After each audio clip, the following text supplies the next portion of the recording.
समूह में संयुक्त समस्त सदस्यों को यथा योग्य नमस्ते। आपका दिन मंगलमय हो, इस शुभकामना के साथ आइए चलते हैं आज के पाठ की ओर। पाठ से पूर्व सुविचारः।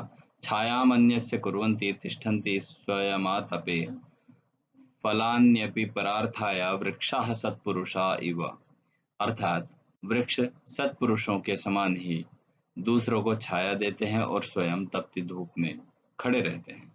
इसके अतिरिक्त फल भी दूसरों के हित के लिए ही देते हैं। अर्थात वृक्षों से हमें परोपकार की शिक्षा लेनी चाहिए। और चतुर्थः प्रश्नः, पाठात् समस्तपदं चित्वा विग्रहवाक्यं समक्षम लिखत। विग्रह वाक्य समक्षम लिखत अर्थात पाठ से समस्त पद चुनकर विग्रह वाक्य के समक्ष लिखना है। जैसे कि आपको पहले भी पढ़ाया गया है, पहले भी बताया गया है कि समास में दो चीज का मुख्य रूप से ध्यान रखना होता है, समस्त पद और विग्रह वाक्य। विग्रह वाक्य क्या होता है, जैसे कि हमने यहाँ शीर्षक भी लिखा है विग्रह वाक्यम, आगे लिखा है समस्त पद, वहां रिक्त स्थान दिया हुआ है। तो विग्रह वाक्य क्या है और समस्त पद क्या है, इसको हम समझ लेंगे, तब ये प्रश्न हल करना आसान होगा। विग्रह वाक्य होता है, विग्रह माने झगड़ा, अलग अलग, पृथक पृथक, और वाक्य माने शब्दों का समूह।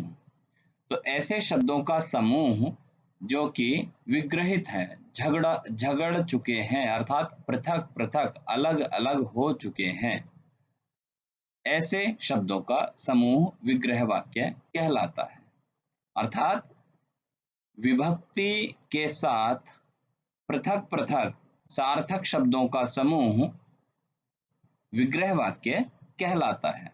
जैसे यहां पर देख रहे हैं आप, पूर्वम अनतिक्रम्य शस्त्रेण आहत। अब शस्त्रेण तृतीया विभक्ति का प्रयोग करके आगे आहत अलग किया है। राज्यः पुरुषः, राजा का पुरुष, महान चासौ राजा, ऐसा राजा जो महान है, श्रमेण क्लांतः, श्रमेण श्रम के द्वारा या श्रम से, परिश्रम से, मेहनत से, क्लांतः क्लांत थका हुआ, आपदानाम अभावः, आपदा विपत्तियों का अभाव है जिस स्थान पर। तो ये अलग अलग शब्द हैं, इनका हमें क्या करना है, समस्त पद प्रयोग करना है। समस्त पद का मतलब है कि इनकी विभक्ति, जैसे तृतीया विभक्ति, षष्ठी विभक्ति आदि हुई थी, इन सब का लोप करके एक जगह सम अस, समान स्थान पर अस माने रख देना। दो या दो से अधिक शब्दों को एक स्थान पर रख देना अर्थात मिला देना समस्त पद कहलाता है, समास कहलाता है। ऐसे यहां पर देखिए, पूर्वम अनतिक्रम्य, इसका समस्त पद हम आगे देखेंगे, ये हमने अभी केवल प्रश्न भाग इस पृष्ठ पर रखा है। आइए आगे चलते हैं उत्तर भाग अर्थात अग्रिम पृष्ठ की ओर। प्यारे विद्यार्थियों, प्रश्न संख्या 4 के उत्तर भाग की ओर आइए दृष्टि डालते हैं। क है पूर्वम अनतिक्रम्य, और आगे हमने समस्त पद में दे दिया यथा पूर्वम। यथा पूर्वम तो दे दिया, लेकिन कैसे दिया है ये समझना है। अनतिक्रम अर्थ में यथा उपसर्ग यानी कि अव्यय पद का प्रयोग किया जाता है।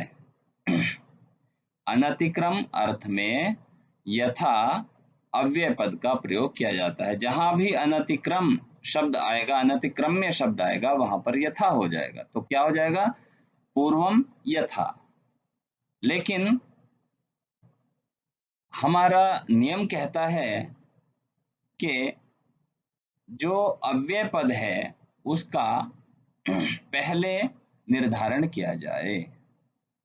तो यथा, अभी हमने अनतिक्रम के स्थान पर किया यथा और हो गया था पूर्वम यथा, लेकिन नियम के अनुसार हमें इस अव्यय पद को पहले कर देना है, क्योंकि ये अव्ययी भाव समास है। अव्ययी भाव समास में पहला पद अव्यय होता है, यद्यपि वह बाद में विग्रह वाक्य में अंतिम में प्रयोग किया जाता है, लेकिन जब हम समास करेंगे तो वही शब्द पहले आ जाएगा और इस प्रकार से जब हम यथा पहले ले आए, पूर्वम बाद में हो गया, तो मिल करके बन गया यथा पूर्वम। जैसे यथा स्थिति, यथा पूर्वम, यथा योग्यम, यथा समयम, ये सारे उदाहरण इसी प्रकार से समझने चाहिए। यथा समयम, समयम अनतिक्रम्य, यथा योग्यम, योग्यम अनतिक्रम्य, इस तरह से। आइए खा की ओर चलते हैं। कहा कि शस्त्रेण आहतः, शस्त्रेण तृतीय विभक्ति का प्रयोग किया गया है। आहत जख्मी, शस्त्र के द्वारा आहत किया हुआ, जख्मी किया हुआ। इसमें तत्पुरुष समास है। हम इसमें शस्त्रेण ये विभक्ति का लोप करेंगे।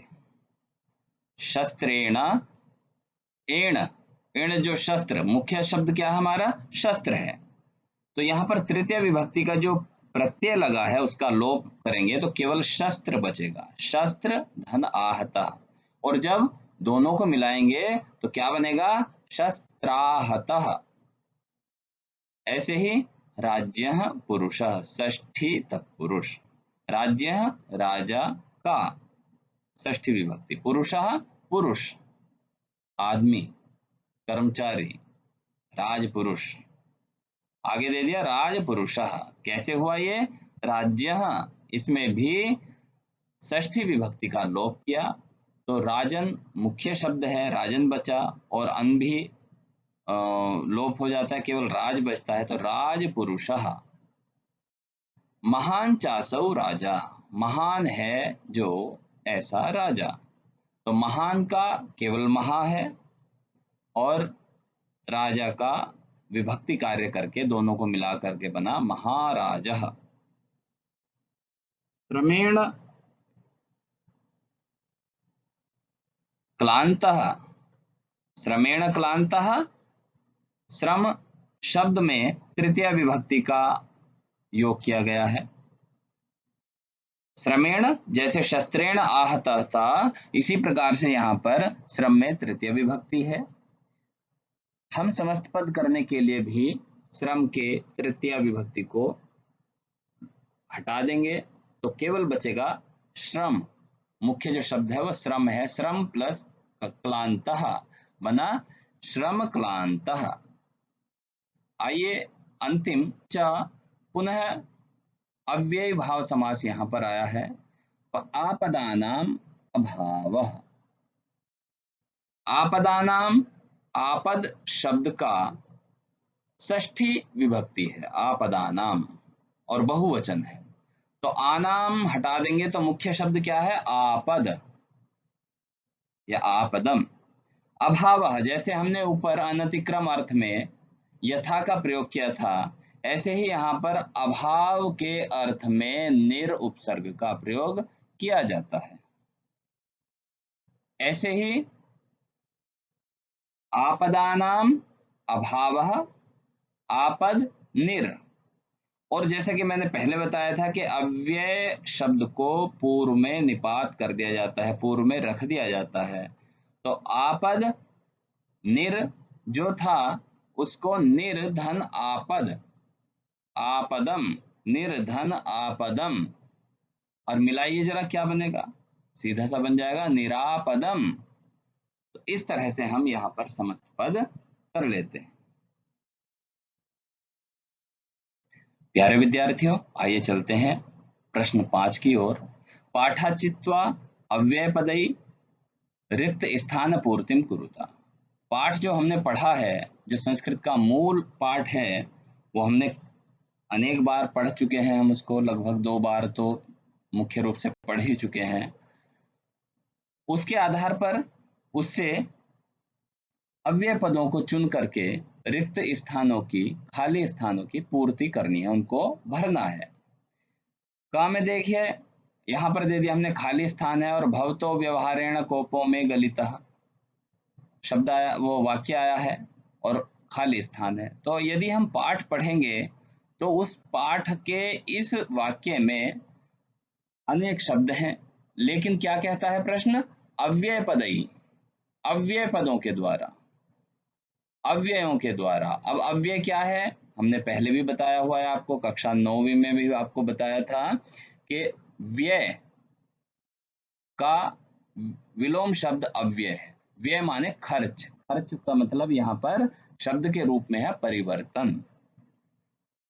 जिन शब्दों के व्यय अर्थात परिवर्तन होते हैं, जिन शब्दों के स्वरूप में परिवर्तन होता है, जैसे राम शब्द है, राम शब्द व्यय है या अव्यय है? व्यय शब्द है। क्यों है व्यय शब्द? क्योंकि राम शब्द 7 विभक्ति और 3 वचन यानी कि 7 या 21 रूप में बदलता रहता है। जैसे रामः दूसरा रूप रामौ, तीसरा बहुवचन में रामाः।